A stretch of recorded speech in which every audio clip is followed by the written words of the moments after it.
clients think, oh, we bought that campaign, it's out in the world, and it's very different than what's out in the world. Mm-hmm. So we started, talking about it, and we're like, we need something like a creative database. We need something that creative is active in the whole production, including when it runs.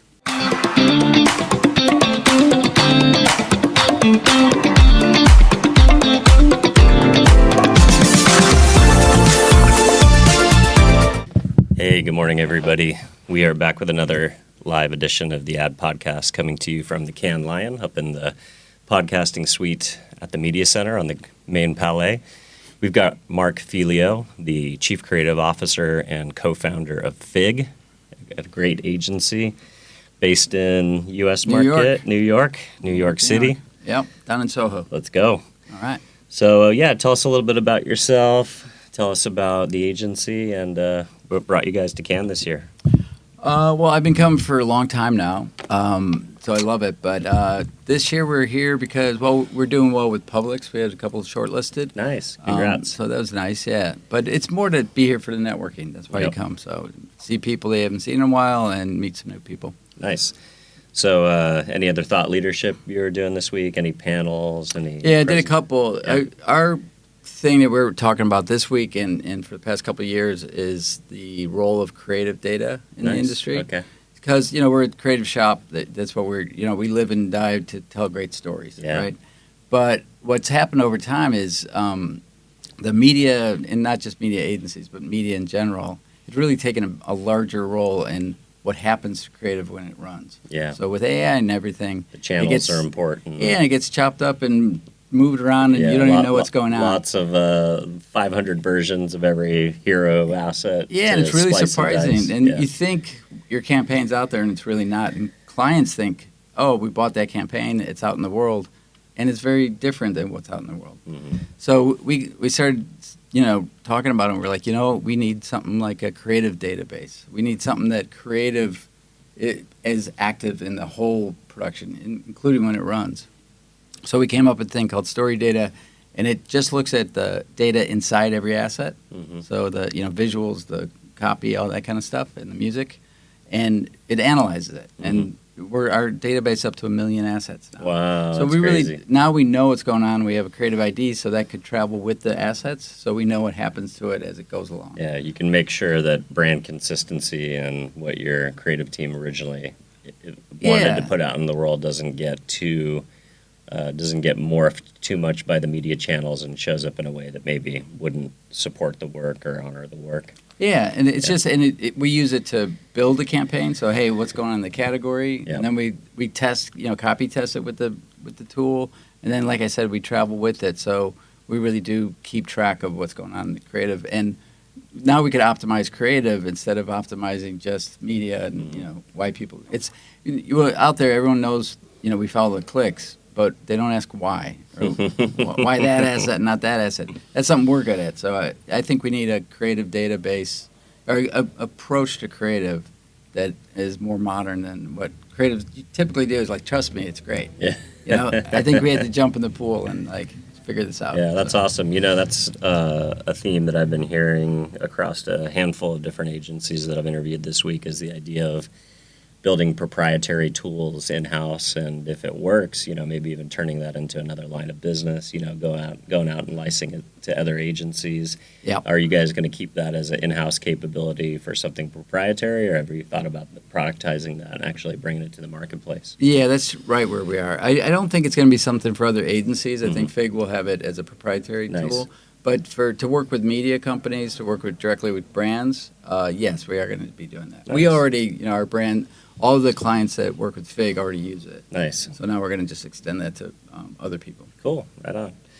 So anything that you've attended this week as far as sessions or panels, anything standing out as kind of a theme or point of view that you're going to bring back to the team and kind of tell them, hey, here's what we saw, here's what we did, here's what we think is going on, and here's what we're going to action on for the next 6 months to a year? The theme that I may have come with looking for it, so I found it, is nice. Media agencies and creative agencies getting closer together. Interesting. everybody wants it. Clients want it. It just makes perfect sense that we work as teams versus, two individual agencies. Yeah, you don't just hand off the asset once it's done and Yeah, let and them figure it out. I think each discipline is good at what they do, but I think we have to just work in concert with each other. That's all. But Yeah. that's the panels I've been listening to, and it's hard because there's media, and like I said, big media. It's like there's so many. It's so fragmented. Like this, short format, vertical format, all that stuff. It's hard to keep up with. So that's what we're here listening to. Is like, how do we stay close to it? Yeah, that's awesome. Any work that's impressed you, that's brought home brass that you think is inspirational or stand out? One thing I'm looking at that's interesting is the OpenAI versus Anthropic, because they're both really good campaigns. I think Open dropped first, and really nice. I think Jay Miles shot it. Really nice stuff with the type. It's just simple and breakout. And I think it's going to do well.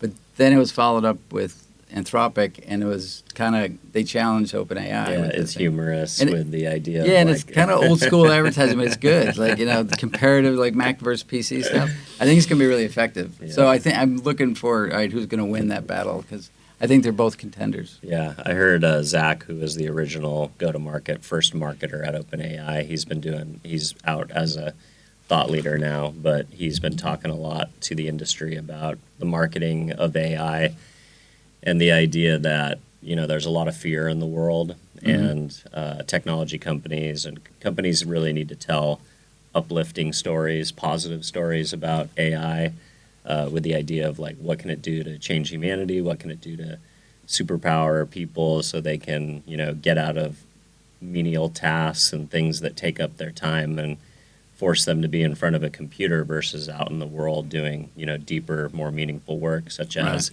attending an event like this, having human connection, creating content, doing the things that AI can't do, at least yet.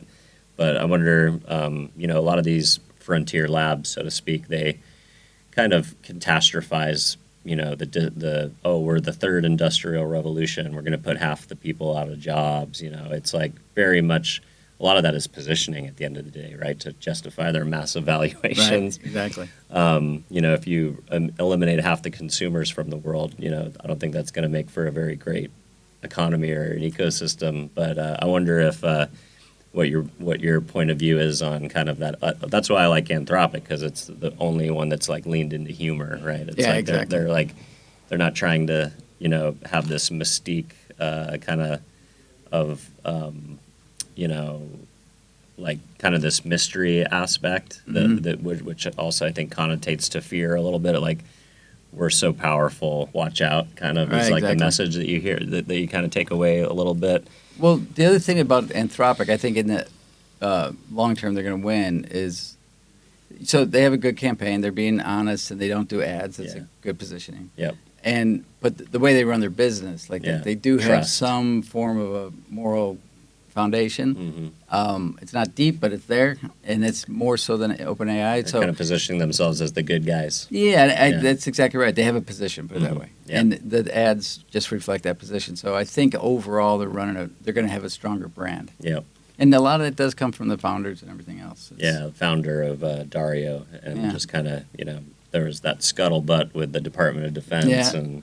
But I think they came out from a brand point of view, they came out on top. Yeah, a lot of brands from business. Right. But, well, a lot of brands wanted to work with them because of that, right? Yeah, so exactly. maybe they lost the government stuff, but maybe they picked up a lot of corporate yeah, and clients brand because of trust is really important. Just people on the street hearing, all right, they had a moral high ground. All right, I might trust them a little bit more. So in the long run, that stuff really pays off. I love it. But just to your point about AI obviously is a topic everywhere. Yeah. Everyone's talking about it. The one consensus out there, and it does go back to what we're here to talk about, is everybody's going to have the same tools. These platforms are huge. Everyone's going to use them, and as they should. The difference is you need something proprietary. You need data, because the AI just eats data, right? Yeah. So you need your own data so you could use AI in a different way. If you don't have that, you're just, also ran. Yeah. So I think that's the chatter this week for me is like, not only do you have data, but what kind of data? How proprietary is it? How much will it work with AI?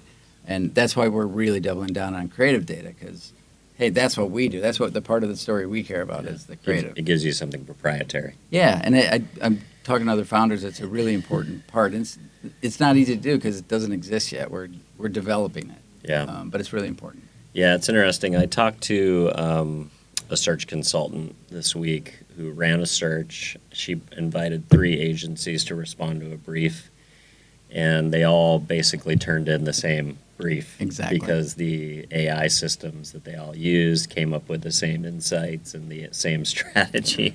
Right. And do you think how would you advise agencies to leverage the capabilities and the power of AI, but make sure that they're still injecting their creativity and their point of view on the world to make sure that that AI doesn't just become a crutch and make it? I know responding to pitches is not always the easiest thing, and AI kind of is this proposed panacea where it's like, oh, well, I get a RFI. This normally would have took time and money away from my team to pull in a group to do a pitch. Right.